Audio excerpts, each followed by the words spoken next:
G'day Gladiators, here we are down in Balimba doing this really cool little job today. We've finished it all up now, but what we're going to be showing you is some flatback half-round guttering.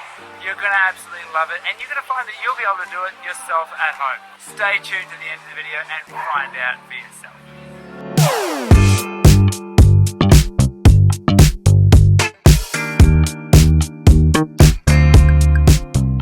G'day Gladiators, I'm Kenny, and today I'm going to take you through how to put on a flatback half-round gutter on this great, beautiful house right here behind me. Now this is a very straightforward, simple one. This isn't going into the minor joins or anything like that. This is just straightforward, a flatback half-round gutter. Well, you're going to need your rivets, riveters, Stanley knife. You may need a chisel, square, little mini hammer. This is one of my favourite tools. Pencil, your tin snips, you're going to need those. A chalk line, tape measure, definitely a tape measure, your drill, and an impact driver, something of the sort. To get it all nice and level, you're going to throw that level on there to make sure that the water's going to flow in the right direction. We're using these timber fixings because we're going through this Colorbond flashing and installing these timber fixings so the brackets go onto that. Now, these are hidden brackets, so you don't have the external brackets. These ones go on just like a normal general purpose bracket. And if you have a look at another project, another video that we've done for how to install quad cutter, I talk more about it there. Here's one of these brackets here. That's what that looks like. We've got our stop ends, and this one's in Monument Matte. Looks absolutely amazing. Touch-up paint. You need to touch up. Now this here brand, this Tradesman's touch-up paint, this is a very, very good quality brand. Just remember, when you're touching up, you don't want to touch up just, you want to actually like paint it on like with a little paintbrush. Good one is like an earbud in the lid. You spray into the lid, use an earbud, and you can roll it on and you can touch up your scratches that way. The other thing you're going to need is some silicone. Silicone's very important to make sure that it doesn't leak at the stop ends or if you've got joints. Now this is all one piece, so we're not joining any gutter today, but we are putting stop ends on there.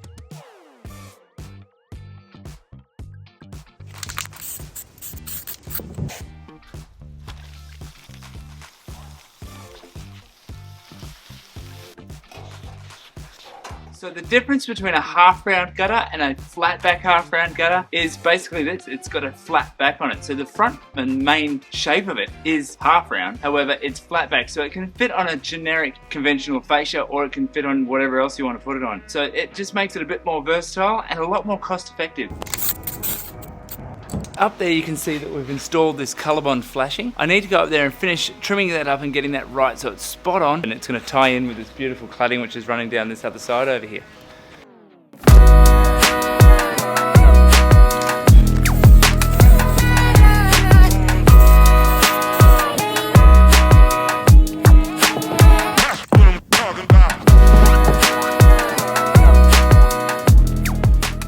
You'll see I've marked here.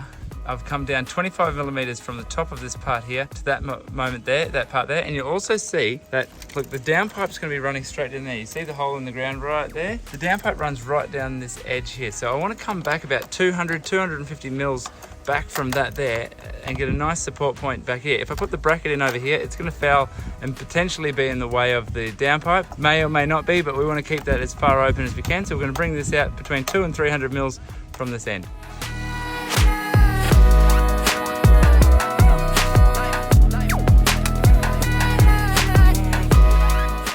What we want to do at the top end is push this bracket right up to the top so that we're getting maximum height, and then we're going to chalk line between them. We're going to bring this bracket in so it's about 300 mil from the end, just for strength purposes. You don't want to bring it any further because then you're leaving too much overhang, but about there would be perfect. Now that we have that bracket and that bracket on, we can just go through and we can chalk line that and get all of our following measurements for all the rest of the brackets. Now that yellow chalk line's on, and you can see that, as you can see there, the bubble is slightly on the right hand side of the level, and that's all you need for that water to flow away. The next thing that we're going to do is space out of our brackets. So we're going to go between the right hand one and the left hand, so the high and the low. We're going to go between them and find an even spacing, which will work really well for the number of brackets we have. Normally you want this somewhere between 700 and a meter. Manufacturer's specifications state how wide maximum you can carry for a maximum span. So I like to go around 800, 900 is a really good number. However, let's see how this one works out. One of the things I like to do on the back of these type of brackets is just put a little dob of silicone on there. I don't know if you can see that. Come on, cinematic mode, there you go. So put a little dob of silicone on, and that just helps remove any vibration, because when it fills up with water, these brackets are going to go a little bit like that. They'll put a bit of pressure on everything. So by having that silicone on there just helps the longevity of it and potential rattling and letting the screws come loose. Alright, I was recording, but I wasn't recording. I think I stuffed up something somewhere. But anyway, I'll just give a quick recap. What I'm doing here now is I'm going through and I'm putting the gutter brackets on at the low point and the high point up here. And then I'm filling in between from one end to the other. I've chalk lined, and then I've put the gutter brackets at 1 meter spacing. That's what I ended up with. So I've got another two more brackets to go on, and then I'm going to start prepping the gutter.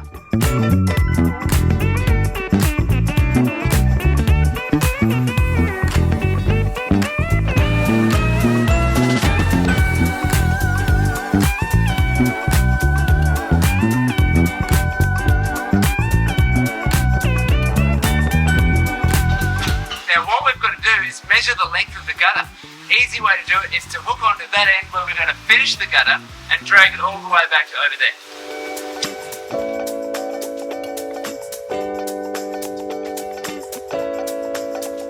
So our measurement was 54.85 or 5.485 meters. There you go. Or 548 centimeters and a half centimeters.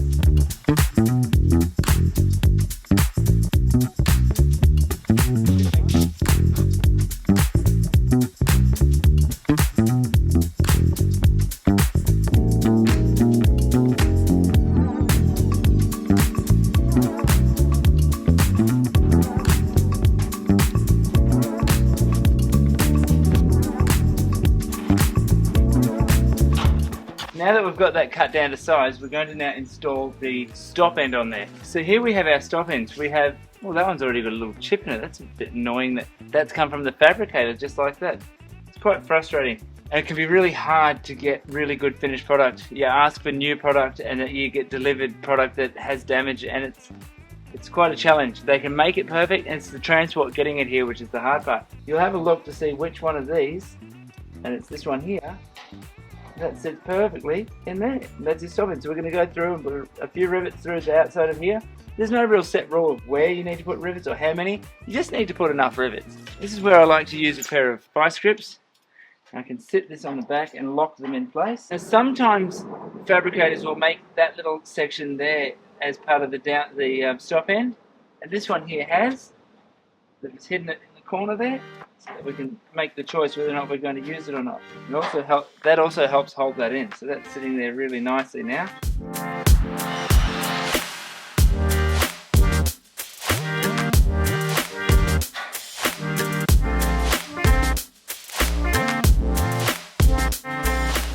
Now it's at this point that you want to measure out your rivets.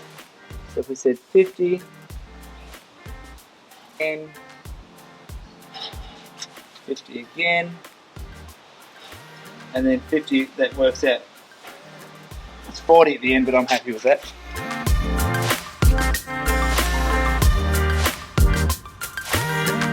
Now we're going to seal the stop ends on the gutter.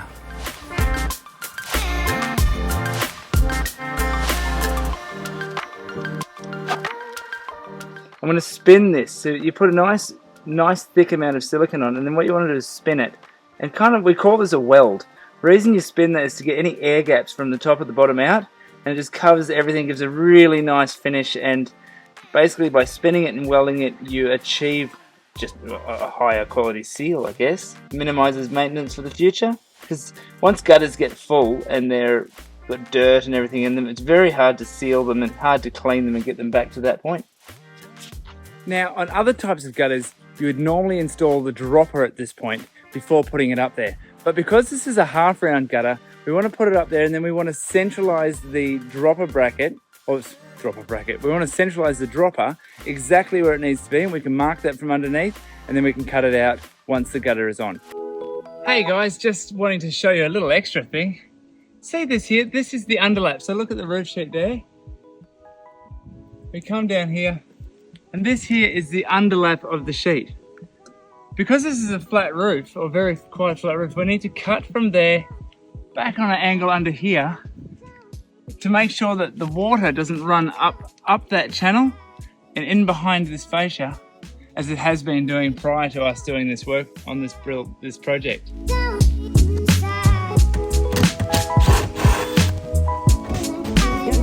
Then using either our reds or our greens, I always get this one confused, but using our reds or our greens, we're going to, from the top, see that point there? From there, I'm going to cut this.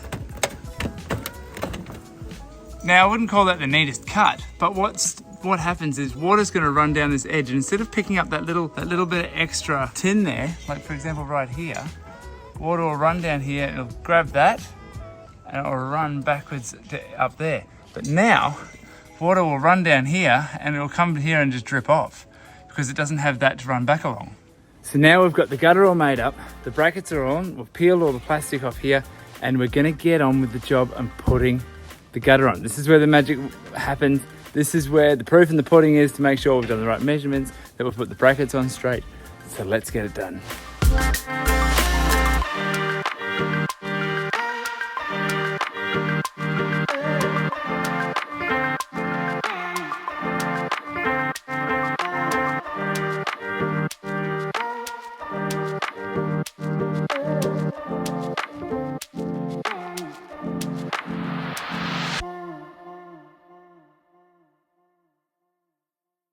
We managed to get it on. Here it is. Look at that.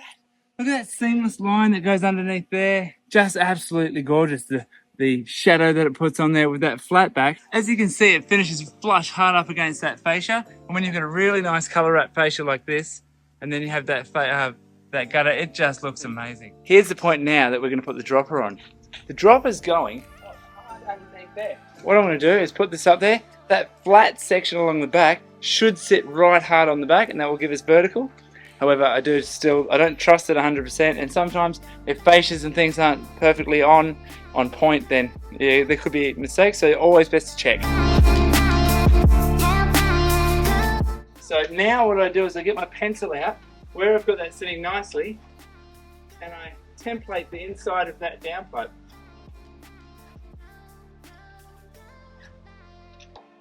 And we lift the hole. Now I'm going to cut that hole out.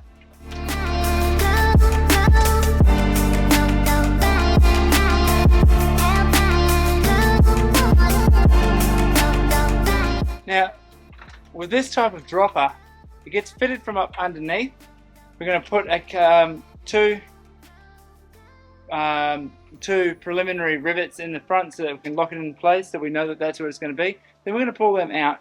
Then we're going to silicone the underside of this, place it back up, rivet back in place, and put our final fixings in the back.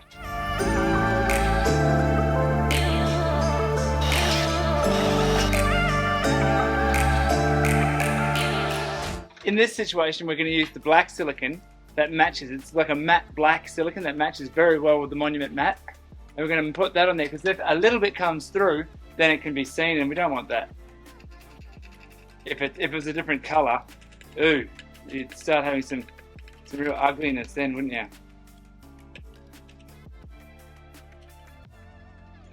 So you can see that I've gone through and put sealant on that, and then once this is on, we're going to go through and put some more sealant on from over the top.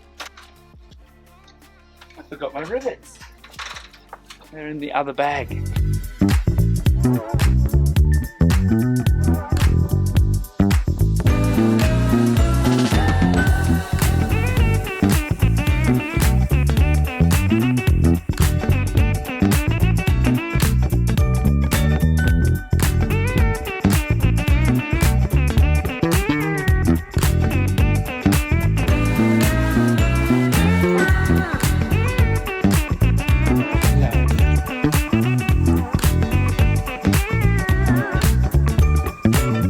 So there you go guys, half round flat back gutter that you can do at home.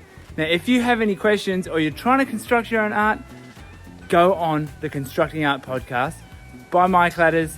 It's on our channel. There's 10 episodes at this point in time by the end of 2022. Find out information when you're trying to build your own home, but you want it to be something special. Check that out there, the Constructing Art podcast.